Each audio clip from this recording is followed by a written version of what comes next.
Bapak Ibu sayang saya perkenalkan juga. Nama saya Yahya Mendrova. Barangkali ada Bapak Ibu yang tahu akhiran nama saya Mendrova, itu berarti saya dari Nias, Sumatera Utara. Dan sekarang saya itu mahasiswa magister di Fakultas Hukum Brawijaya, Malang.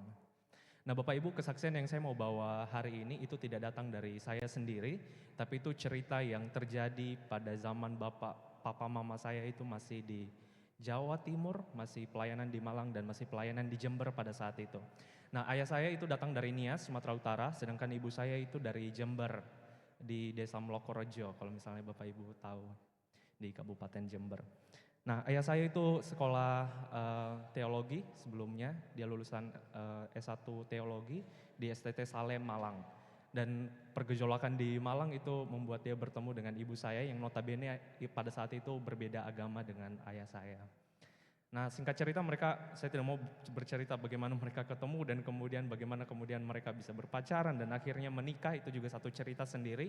Tapi singkat cerita mereka menikah, tetapi pada saat mereka meminta restu keluarga, tentu saja ini jadi pergumulan tersendiri bagi keluarga karena keluarga ibu saya itu cukup menentang pada saat itu dan itu perjalanan yang cukup panjang begitu ya bagi ayah saya untuk bisa menangkan hati keluarga ibu saya. Tapi pada saat itu satu trik yang digunakan itu adalah dengan mendekati buyut atau bapak dari kakek saya. Jadi papa saya mulai mendekati itu dan akhirnya mulai berbincang, rupanya mereka cocok. Akhirnya kakek saya beri restu dan karena kakek saya beri restu akhirnya keluarga izinkan mereka untuk menikah. Tetapi meskipun sudah menikah, tentu saja masih ada penolakan gitu ya dari keluarga besar kepada ayah saya, mereka masih meragukan, mereka masih menganggap rendah dan lain sebagainya. Hingga satu kejadian yang terjadi pada saat itu. Sebelum kejadian ini saya mau ceritakan kalau papa saya punya hati untuk lakukan pekabaran Injil. Mereka terafiliasi dengan salah satu gereja di sana, tetapi tahun demi tahun itu sangat panjang sekali tidak ada hasil, belum terlihat apa yang Tuhan sedang kerjakan. Dan bahkan mereka punya hati, mereka mau menyerah pada saat itu, tapi papa saya percaya bahwa Tuhan sedang bekerja atau roh Tuhan sedang bekerja di desa ini. Nah satu kejadian Bapak Ibu, di keluarga saya hanya ada satu atau di anak dari kakek-kakek saya itu hanya ada satu orang laki-laki saja pada saat itu. Dan laki-laki itu sangat-sangat disanjungkan pada saat itu ya. Dan laki-laki ini itu terkenal memang sakit-sakitan dari kecil, tetapi satu waktu pada saat dia berumur 5 tahun dan kebetulan papa saya juga sedang ada di desa itu bersama-sama dengan ibu saya. Dia terkena, saya kurang tahu istilah medisnya seperti apa, tapi istilahnya bocor usus dan itu cukup parah pada saat itu. Dan sangat disayangkan saja karena keluarga ini sayang sekali satu-satunya laki-laki di rumah dan sudah divonis dokter bahwa waktunya sudah tidak lama lagi. Keluarga sudah diminta untuk persiapan untuk ya kemungkinan terburuk untuk meninggal. Dan mendengar kabar itu keluarga ya panik, sedih dan lain sebagainya. Tapi ada satu hal yang papa saya lakukan pada saat itu, yang sebelumnya mereka memberitakan Injil melewati cerita para nabi, cerita Isa Al-Masih. Tapi pada saat itu papa saya langsung panggil semua keluarga di lapangan besar. Dan kemudian dia katakan hari ini kita mau berdoa di dalam nama Yesus Kristus. Dia tidak lagi sebutkan Isa Al-Masih tapi dia katakan kita perlu berdoa di dalam nama Yesus Kristus. Bapak Ibu, setelah doa itu selesai, mereka kembali kontrol ke dokter dan dokter katakan, Bapak Ibu, kenapa usus sudah baik, kita tidak perlu operasi, kita tidak perlu bedah. Dan itu satu mukjizat luar biasa yang terjadi dan di keluarga papa saya mulai dipanggil dukun karena terkenal bisa sembuhkan orang sakit. Nah awalnya memang terjadi seperti itu, tapi lambat laun dia mulai dipanggil di keluarga-keluarga lain yang di keluarganya ada yang sakit. Dan dia mulai berdoa di dalam nama Yesus Kristus dan semuanya sembuh. Itu pergerakan awal yang terjadi. Dan singkat cerita karena sudah mulai terkenal dan lain sebagainya, ada beberapa pergerakan-pergerakan yang atau pergerakan roh yang mulai dirasakan. Hal-hal yang saya bisa ceritakan mungkin. Dua dari tante saya sekarang itu adalah Kristen karena kejadian itu, dan satu dari mereka itu sedang membangun gereja di Kalimantan. Kakek saya yang memberi restu, saya panggil dia Kai, itu juga kami ketahui dia juga menerima keselamatan itu, meskipun ya, pada saat dia meninggal dia dikuburkan secara non-Kristen, tapi dia menerima itu karena kami tahu kalau di hari Minggu dia akan pergi dengan pakaian petani dan kemudian di tengah jalan dia akan ganti baju dan pergi ke gereja. anak-anak yang ada di desa itu mulai dikirim ke gereja-gereja untuk ikuti sekolah minggu. Terus kemudian mereka juga ikut ramaikan kebaktian Natal dan ya ibadah-ibadah gereja yang lain. Jadi satu desa ini sedang berubah pada saat itu. Dan ini yang menjadi latar belakang kenapa nama saya kemudian Yahya nantinya. Karena di satu waktu kalau kita sebagai seorang Kristen, mereka akan namakan saya mungkin Yohanes atau John dalam bahasa Inggris, tapi karena mereka mau cari win-win solution dan itu menggambarkan pekabaran Injil yang sedang mereka lakukan pada saat itu, akhirnya saya dinamakan Yahya. Itu diambil dari kitab lain.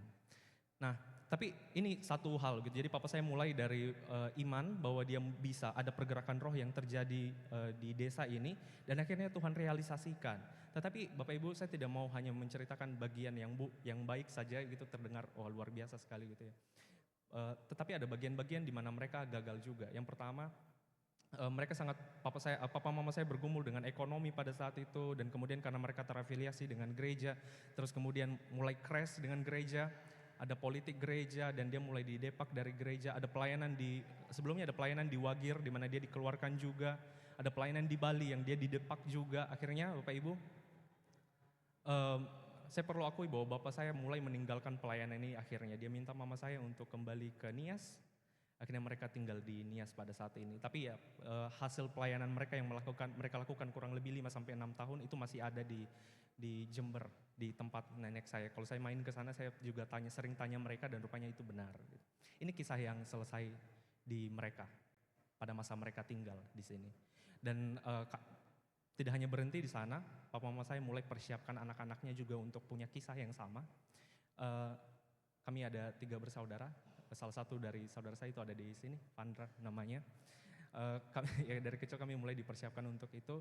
Kami sekarang aktif pelayanan juga. Saya mulai pelayanan mahasiswa mulai dari tahun 2023 hingga sekarang. Adik saya yang perempuan dia sekarang di Jakarta, dia juga aktif dalam pelayanan mahasiswa juga. Dan yang paling kecil sekarang di sini itu juga lagi dipersiapkan untuk pelayanan yang sama.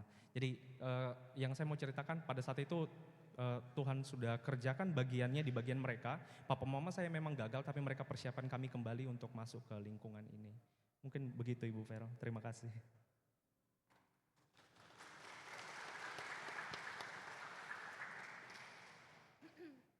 Terima kasih ya.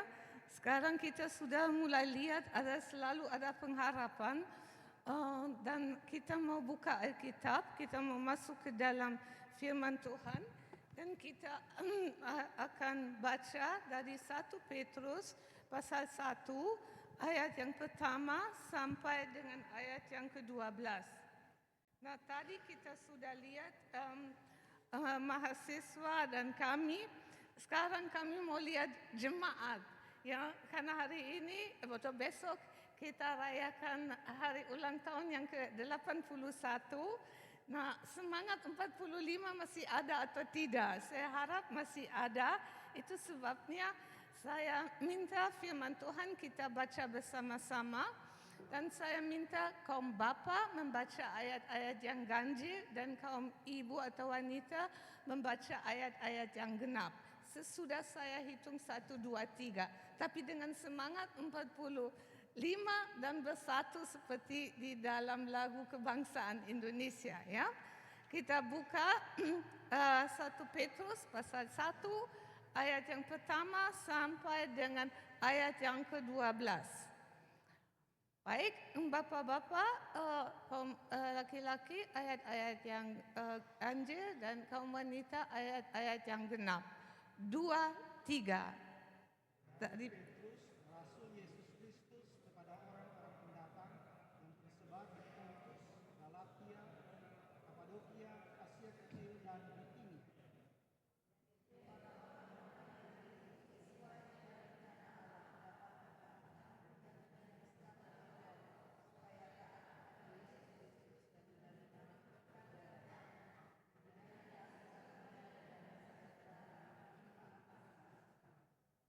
Terpujilah Allah dan Bapa Tuhan kita Yesus Kristus, yang karena rahmat-Nya yang besar telah melahirkan kita kembali oleh kebangkitan Yesus Kristus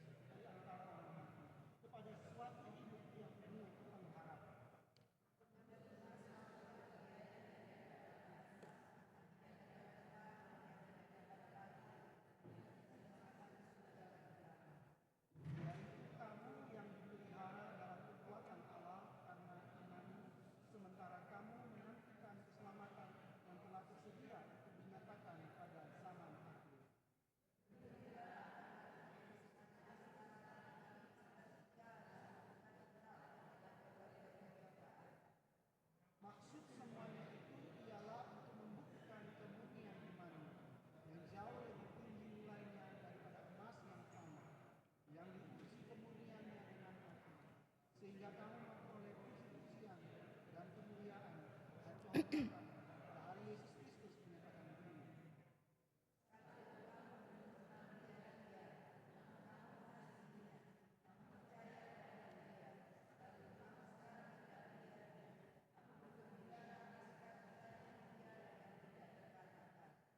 Karena kami telah mencapai tujuan imanmu, yaitu keselamatan semua.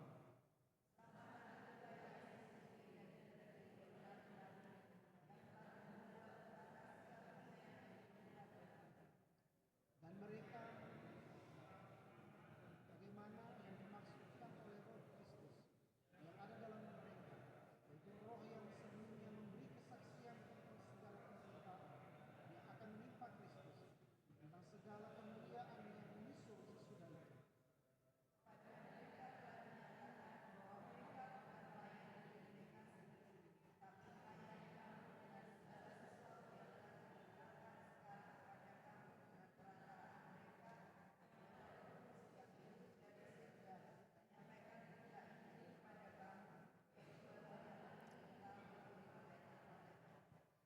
Terima kasih banyak.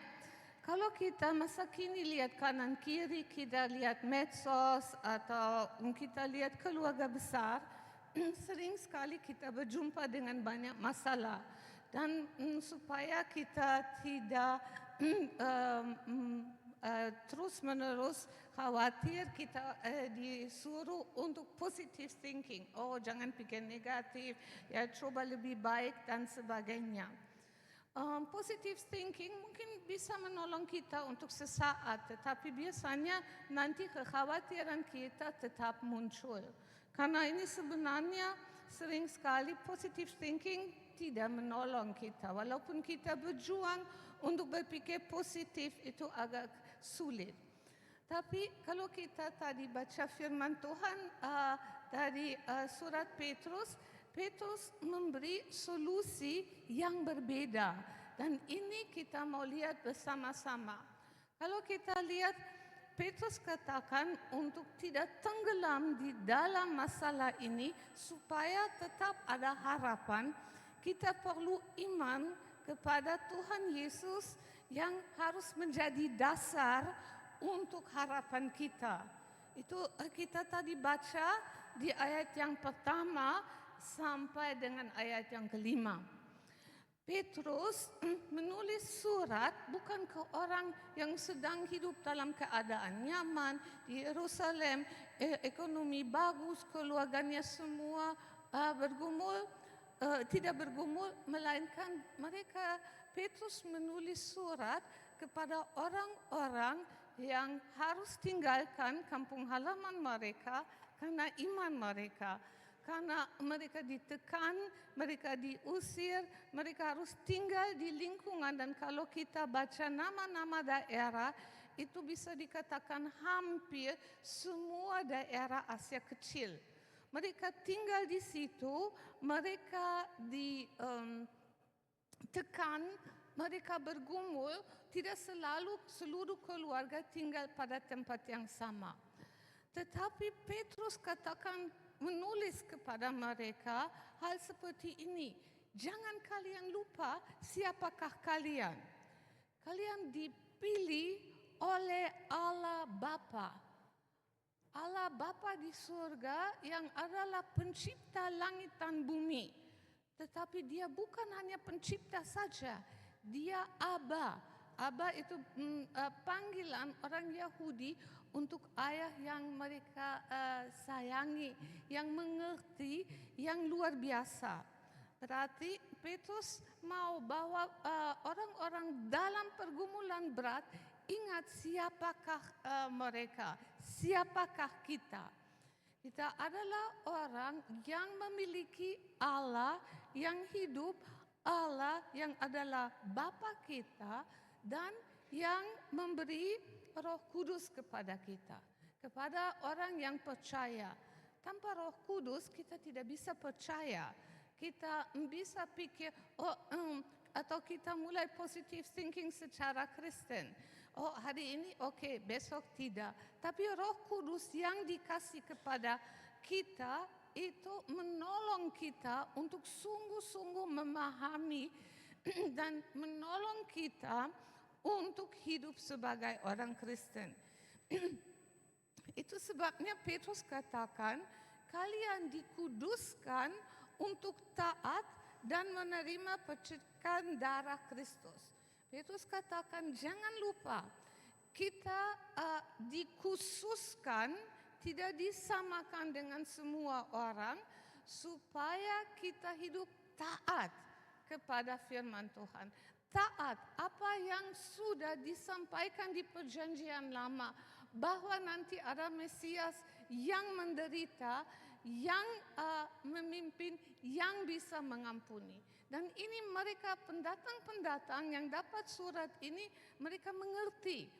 Walaupun di dunia ini saya tidak dihargai, ditekan, tetapi saya punya Allah yang hidup, Allah yang memampukan saya untuk hidup, untuk taat, dan itu hanya bisa karena Kristus mati di kayu salib. Itu luar biasa. Petrus ingatkan mereka kepada panggilan ini dan apa yang sudah terjadi di dalam kehidupan mereka. Nah, kalau kita percaya kepada Tuhan, Petrus katakan itu kita tidak hanya percaya. Petrus ingatkan mereka dan kita bahwa kita bertobat dan lahir baru. Berarti kita tidak lahir baru secara fisik. Yohanes jelaskan itu di dalam Injilnya kepada Nikodemus.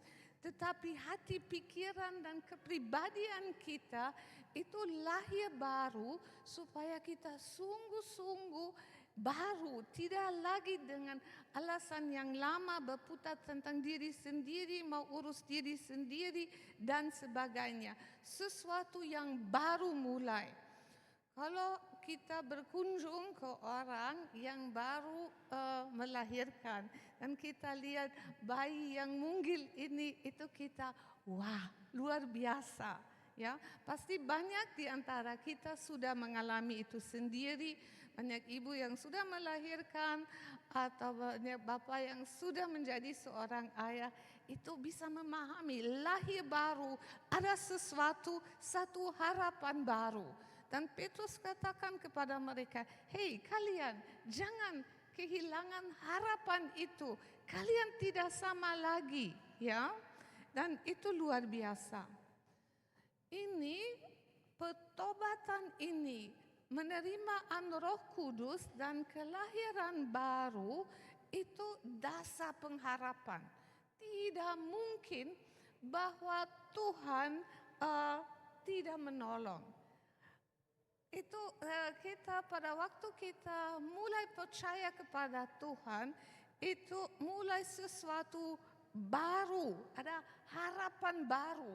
Harapan baru adalah saya tidak sendiri lagi. Saya ada yang peduli terus menerus. Dan itu pengharapan ini harus memenuhi hati dan pikiran kita.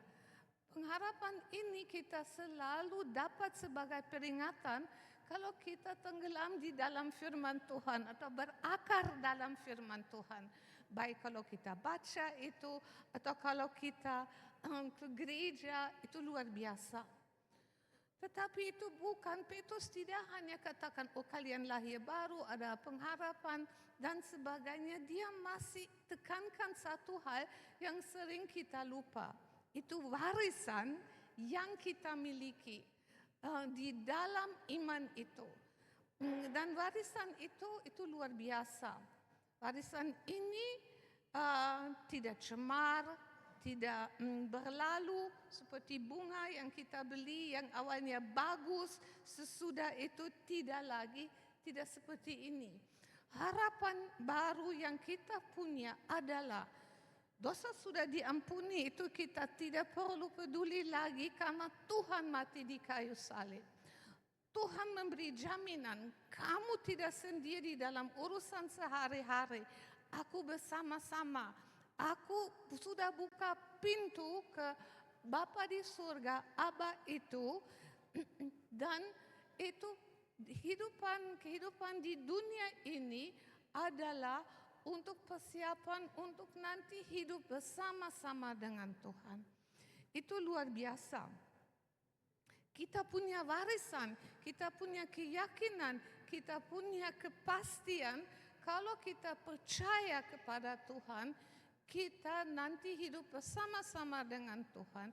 Dan di surga kita tetap bisa melayani Dia, tetap bisa memuji Dia, dan kita menikmati itu. Warisan ini begitu hebat, begitu luar biasa, sehingga Petrus tulis itu tersimpan di surga.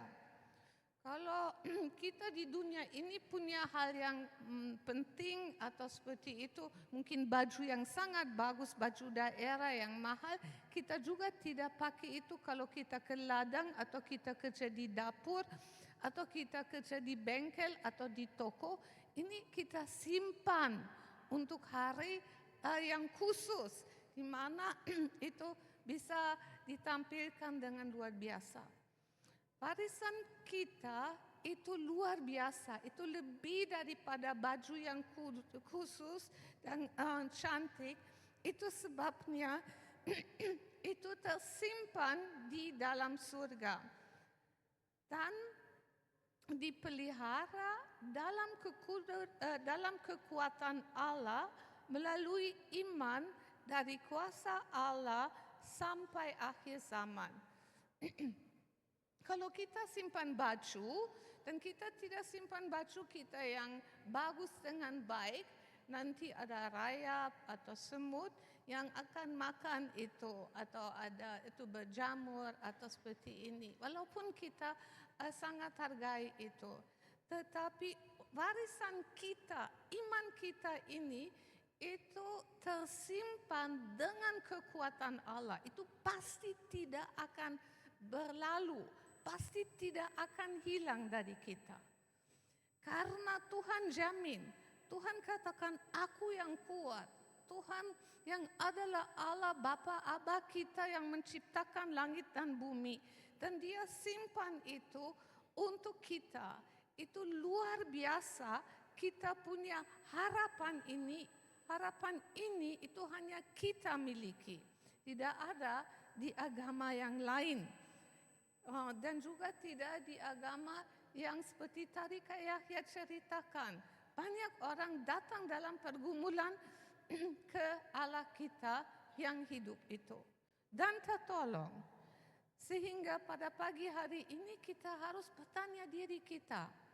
Apakah kita sadar akan pengharapan ini kepada Yesus Kristus?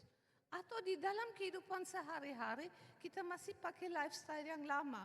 Kalau ada pergumulan, langsung kita cari solusi sendiri, langsung kita cari orang dan sebagainya. Kita lupa bahwa kita punya Allah. Bahwa kita lupa ini kita bisa serahkan semua ke dalam tangan Tuhan. Dan kita hanya hidup bagi Tuhan pada saat kita bertobat. Tetapi sesudah hari-hari, tahun-tahun berikutnya, kita hidup seperti orang biasa saja. Harapan tidak ada lagi, tinggal rutinitas. Kita tidak tinggalkan agama, kita tidak pindah agama. Tetapi kalau itu rutinitas saja, kita jadi monumen. Masih ada peringatan apa yang pernah terjadi, tetapi itu tidak lagi seperti itu. Itu sebabnya kita harus lihat bahwa kita berbeda. Kita tetap perlu berbeda supaya kita bisa hidup bersama-sama dengan Tuhan.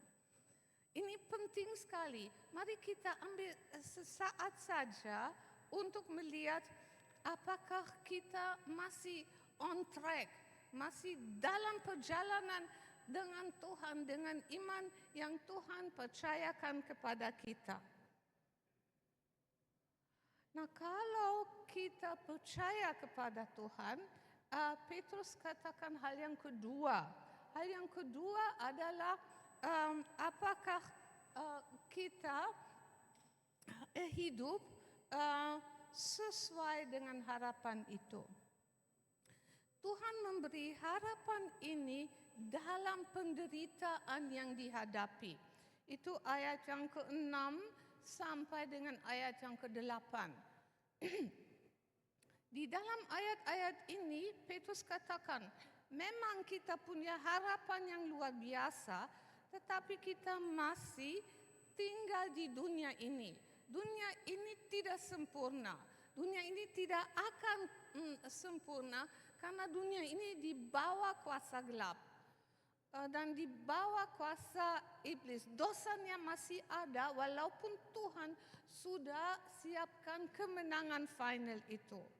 Nah, Petrus katakan kepada pendatang yang menderita, di dunia ini penderitaan tetap ada dan itu berat. Tetapi kita sebagai orang percaya tidak perlu hadapi itu sama dengan orang dunia ini. Kita menderita, tetapi kita bergembira di dalam Kristus. Karena di dalam Kristus masih ada harapan. Tadi kesaksian kita lihat dari Kak Yahya, orang yang tidak punya harapan lagi masih punya harapan, masih bisa disembuhkan oleh Tuhan.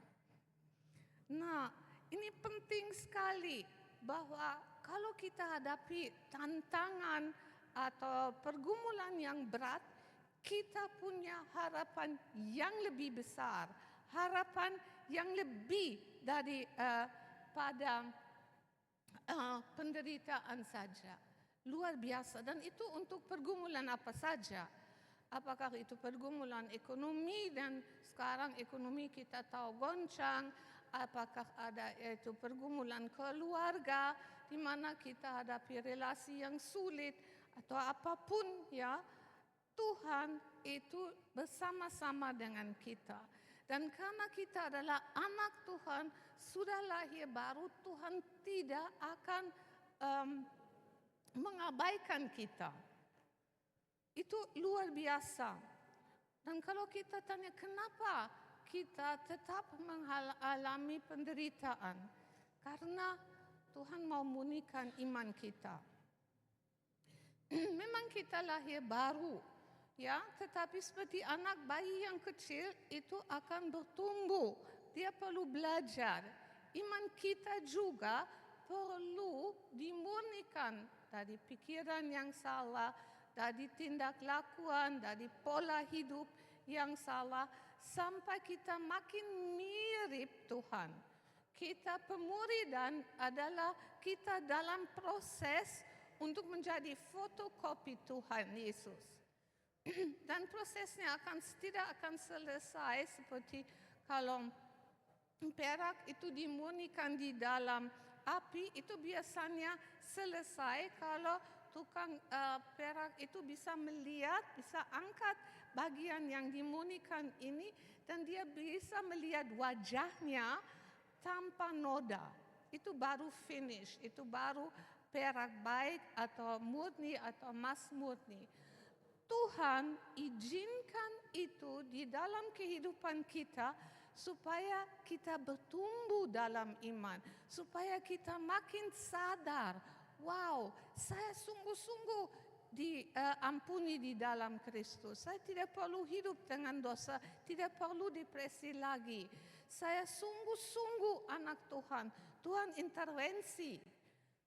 Dan kita tidak lagi berputar tentang pikiran, oh kenapa ini terjadi, saya tidak mau hadapi ini, oh apakah Tuhan masih mengasihi saya, oh itu sulit, ini tidak baik, ini tidak sempurna.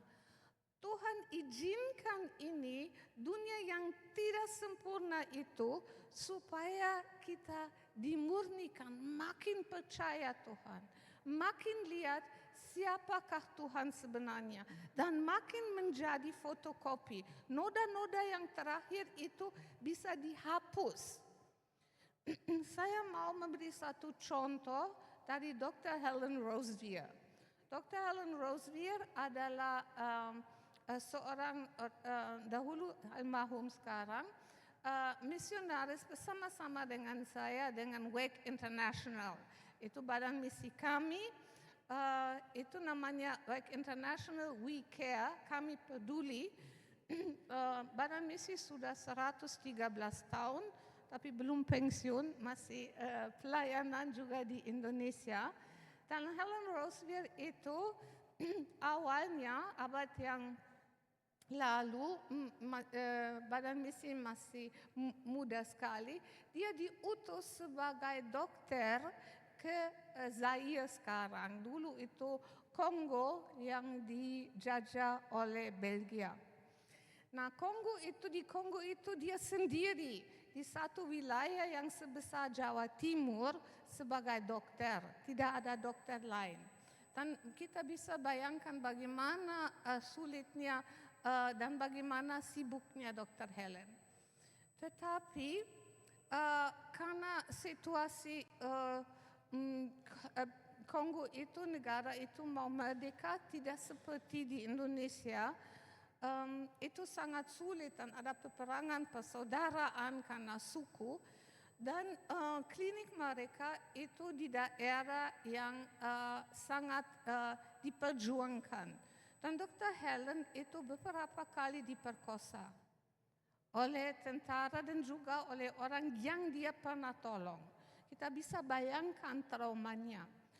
Tetapi pada waktu dia keluar ke Inggris, dulu belum ada counseling trauma seperti sekarang, itu dia mengalami Tuhan. Dan Tuhan katakan kepada dia, Helen, jangan tanya kenapa saya izinkan ini, tetapi saya mau percayakan penderitaan ini. Saya percayakan pergumulan ini yang sangat berat kepada kamu, supaya kamu percaya, supaya kamu makin mengalami bahwa saya bisa memulihkan dan kamu bisa menjadi penghiburan, ya, bisa menghibur orang lain. Dan Helen bisa terima ini. Dia tidak lagi tanya kenapa saya begitu, melainkan untuk apa. Saya diizinkan, iman saya dipercayakan oleh Tuhan untuk menerima ini dan mengatasi ini bersama-sama dengan Tuhan supaya saya bisa menghibur orang lain. Mungkin kita bersyukur kita tidak diperkosa, syukur sekali. Tapi setiap kita juga ada pergumulan. Coba kita lihat ini dengan sikap seperti Dr. Helen. Tuhan percayakan ini kepada Bapa atau kepada Ibu dengan tujuan hadapi ini bersama-sama dengan Tuhan untuk nanti juga menolong orang lain. Untuk tunjukkan Allah kita itu berbeda dengan yang lain. Itu sebabnya kita bisa bertanya atau saya bisa bertanya, bagaimana sikap kita dalam penderitaan? Kita putus asa, kita punya reaksi yang sama dengan orang yang tidak punya Allah yang hidup, yang tidak lahir baru, atau kita memang menderita, sakit, tetapi kita sakit bersama-sama dengan Tuhan. Kita sakit bersama-sama dengan kekuatan yang Tuhan berikan supaya kita dikuatkan. Sehingga dalam pergumulan ini kita tidak pernah diabaikan oleh Tuhan. Sesulit apapun situasi, kita kehilangan orang yang kita cintai, atau kita tidak bisa karier seperti kita harapkan, atau orang yang kita doakan tidak mau kita kalau kita belum menikah, ya. Tuhan bersama-sama dengan kita. Tuhan mau uji iman kita supaya kita makin dekat dengan Dia, makin mengalami Dia, dan makin bisa juga menjadi berkat bagi orang lain yang tidak punya harapan. seperti kita punya. Nah, tadi kita sudah lihat kita di dalam penderitaan itu bisa punya iman yang kuat, iman yang di dalam Yesus Kristus yang memberi harapan, yang masih ada dan tidak akan berubah. Tapi ada juga tujuan dalam penderitaan ini dan iman kita ini. Tujuan iman kita adalah keselamatan yang tidak akan berubah. Tadi kita baca itu di ayat yang ke-9 sampai dengan ayat yang ke-12. Kalau kita percaya kepada Tuhan, kita selamat dan kita sedang dirubah. Kita diubahkan, ditransformasikan untuk tidak hanya minta dikasih, minta ditolong, minta ini, melainkan kita dirubah untuk mengasihi. Mengasihi Tuhan dan mulai memuji Tuhan. Mulai menyaksikan apa yang kita alami. Tetangga kanan kiri, ini Tuhan rindu. Tuhan rindu bahwa Dia bisa lewat Roh Kudus bekerja di hati kita, supaya kita makin terfokus kepada Tuhan, makin memuji Dia, dan makin bersedia juga untuk ceritakan itu. Begitu sering kita katakan, oh saya tidak bisa PI, saya tidak bisa interaksi dengan orang yang beda agama. Karena saya tidak tahu dogmatika, saya tidak dididik di ITA atau dimanapun. Itu omongan kosong. Orang tidak bertobat awalnya karena dogmatika. Orang bertobat karena mau ditolong. Dan kalau kita ditolong dan ceritakan saja apa yang kita alami, itu menolong mereka.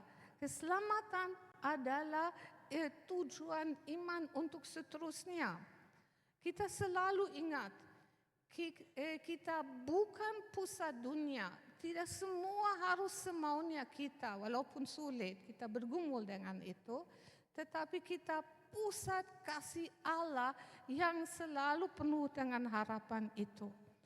Dan iman yang seperti ini, ya iman yang Tuhan mulai di dalam kehidupan kita berdasarkan anugerah saja, ya, di mana kita dapat Roh Kudus, dikhususkan untuk menaati Tuhan, lahir baru, dan ditransformasikan untuk melayani Tuhan, tidak hanya di mimbar di sini, melainkan dengan kehidupan kita. Itu sangat dirindukan untuk nabi-nabi di Perjanjian Lama. Mereka selidiki, itu diteliti, mereka mau tahu, tetapi mereka tidak pernah dikasih hak istimewa seperti kita, karena kita hidup zaman Perjanjian Baru. Mereka di Perjanjian Lama harus hidup dengan harapan nanti Mesias datang. Kita hidup ya sesudah itu. Kita punya iman yang lebih kaya dari mereka.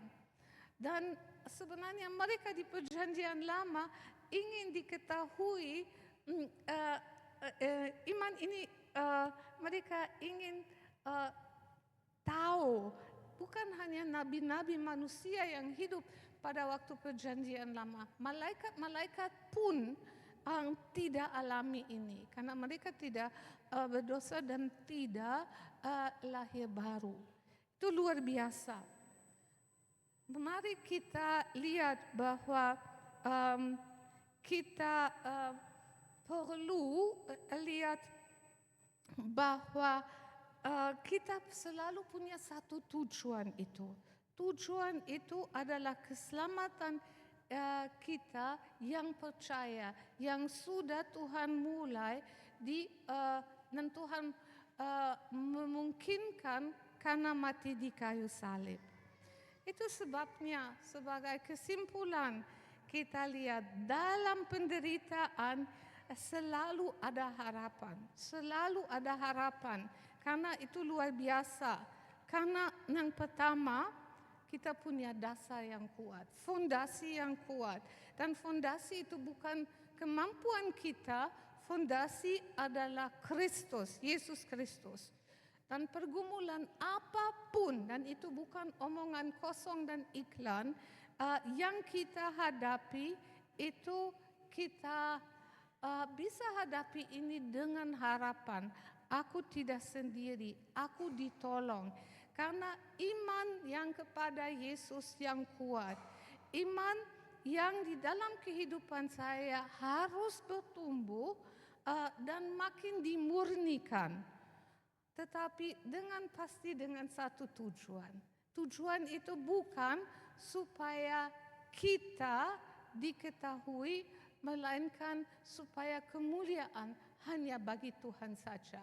Soli Deo Gloria. Amin. Saya masih mau tutup dengan doa.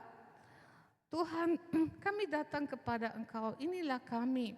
Kami begitu sering tidak hidup seperti pendatang-pendatang yang disurati oleh Petrus. Tuhan, tolonglah kami supaya kami makin memahami dan menghidupi iman yang di dalam Engkau. Dan dalam pergumulan apapun kami bisa melihat Tuhan, percayakan ini supaya kami makin maju. Dan kami punya tujuan keselamatan jiwa. Terima kasih banyak. Amin. Sebelum saya serahkan kembali, masih ada pujian dari anak-anak dari Ruby, itu tempat satu rumah kami, satu kos, di mana mereka hidup bersama-sama, bergumul dan belajar untuk makin dekat kepada Tuhan. Silahkan, mereka ada dari berbagai, silahkan maju ke depan untuk nyanyi.